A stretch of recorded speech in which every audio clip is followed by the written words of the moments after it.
JVK హాస్పిటల్లో సంఘాలున్న ఏ సేవకునికైనా ఎంత treatment అయినా ఉచితంగా చేయబోతున్నామో అని చెప్పడం నేను చాలా చాలా సంతోషిస్తున్నాను.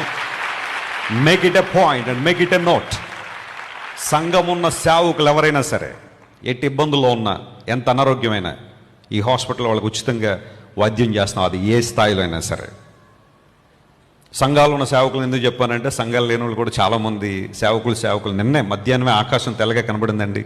నేను కూడా సేవకుడిని అంటే అలాంటి వాళ్ళకి మేము చేయలేకపోవచ్చు, కానీ ఒక కన్సిస్టెంట్ మినిస్ట్రీ ఉన్నవాళ్ళు ఎవరైనా, సేవకులైన వారు, ఇబ్బందులు ఉన్నవారు ఎవరైనా సరే ఖచ్చితంగా వారికి మేలు చేస్తాము.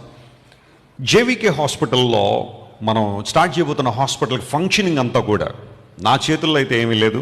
కట్టేంతవరకు నేను, కట్టిన తర్వాత ఒక డాక్టర్స్ కమిటీని మనం ఏర్పాటు చేయబోతున్నాం. వారు అన్ని విషయాల్లో నిర్ణయాలు తీసుకుంటారు, ఏదైనా వారే భరిస్తారు. వారి చేతులకే హాస్పిటల్